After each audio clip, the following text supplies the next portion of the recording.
8 killed and nearly 50 wounded. That was a recent weekend in Chicago. Homicides are up over 50% compared to last year. Perhaps it was the unseasonable warm spring temperatures or the demolition of nearly all the high-rise public housing that has scattered thousands of gang members into rival territories. But the fact is, in some South and West Side neighborhoods, it's guns, drugs, and gangs. We have a very specific gang problem here. It's tied to narcotics, but it's a gang problem, which is different than New York, certainly, or the East Coast. That is typically filled with heroin. They cut down a straw and snort it right out of the baggie.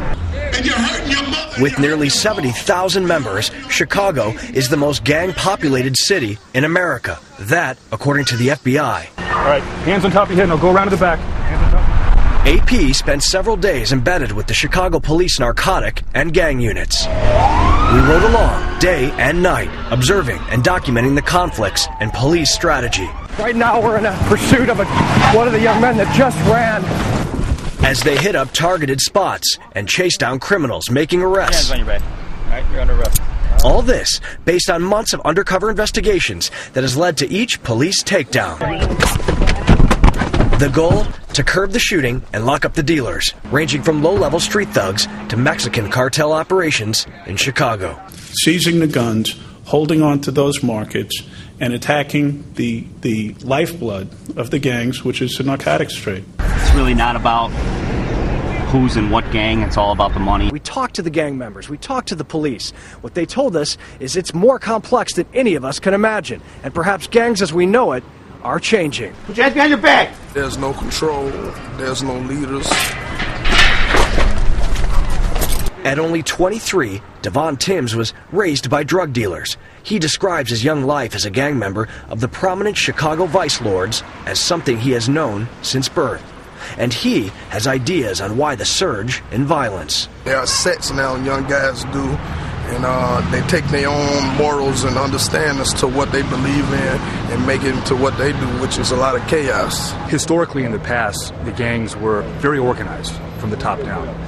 Now, they're very splintered. A double-edged sword for police who are fighting internal sectarian street violence. All of the leaders, the guys who were the chiefs and gang leaders are now in prison. So there's no one out on the streets to control this. It becomes a haywire. 40's on the way. Sarge, you got tape? The gang enforcement unit is heavily armed. Guy in the back seat. Keep your hands where I can see him. Come on up. Sergeant Matthew Little is on the front lines. He is also a soldier with multiple tours in Iraq and Afghanistan. Especially working in Afghanistan, it's very, very similar. You're basically working gangs. It's a tribal culture in both places. Just how violent the gangs are can be found in the numbers. While still well short of the historic highs of the early 1990s, the number of homicides stood at 203 through May. That's up from 134 homicides in the same period last year.